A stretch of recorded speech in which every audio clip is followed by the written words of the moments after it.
Bit late, but better late than never. Besides, there's no new Canon products, so we're going to do Draw My Life. My life. Ego.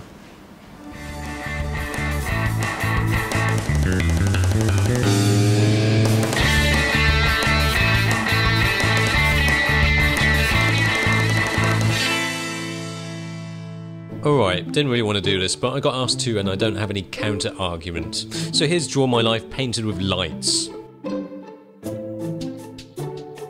You probably want to see me reviewing stuff. Oh, I've got hair too. Actually, maybe you don't want to see me as such. You want to see cameras, badly drawn ones too. You want to hear me shout about bokeh, come up with crap metaphors, paint things, and burn shit. For some reason that looks like a melted millhouse from The Simpsons. Bosh, there you go, nuke that shit. Anyway, yeah, story, a brief introduction to me. Things started off with a bang. Well, that's how babies are created after all. I was pooped out in the U of the K, Great Britain, legally of course. That's where the accent comes from, so no need to ask now. More specifically, I was brought up in this region of the UK, in front of a cow farting on a chicken, or a cow being buggered by butternut squash, however you'd like to use your imagination. This place is Norwich, Norfolk, UK, the home of many a farm animal. It's a flat place, and it looks like this, sort of. It looks like Pac-Man once you add and sort of sever neighbouring county Suffolk as a chin. Needless to say, the local animals and folk didn't see many families like this. I don't mean a family of bird people, I mean Asian families. At that time, Asian dudes were very limited edition over there, and I was the only Asian dude kid in my village area. Some locals looked like they'd never seen an Asian before, as if you're an alien or something. But the kids at my primary school didn't mind having an Asian friend, and I enjoyed these years playing football all the time, and video games too, despite having claws for feet and hands, and being the class clown. My aspiration was to be a fighter pilot. More specifically, I wanted to be Tom Cruise in Top Gun. Ironically, Tom thinks he knows what it's like to be an alien also.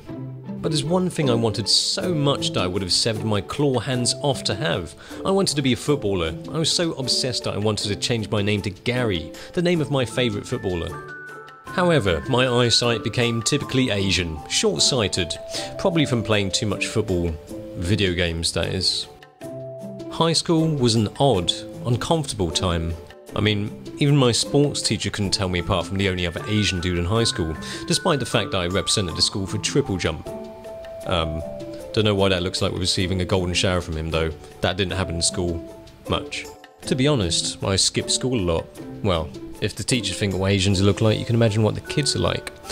I became a bit more introvert, and that's why I got into art.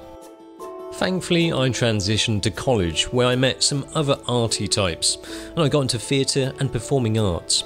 But I haven't just killed a man and taken his flesh off his head, by the way. These were the times where I developed a sense of who I wanted to be, found enjoyment in life, studied hard, yet still remained a bit geeky. What does a geeky, arty person do in life? I went to study film at uni, and developed my taste of alcohol even further.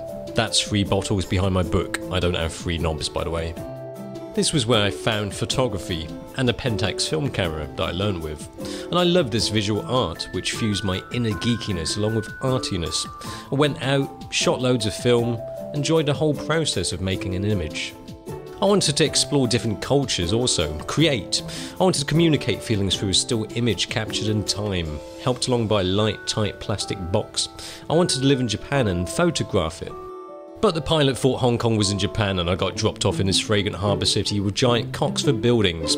And this is where I found Locke, in that mud hut. We worked there. Actually, I was there first, so he found me. He was this funny, quirky, opinionated designer who always held an iPhone in his hand every minute of the day. The best bit of those days was that, although we had a shit camcorder, well, here's a shit drawing of a camcorder with a shit on it, we found creative fulfillment, creating videos to put on YouTube.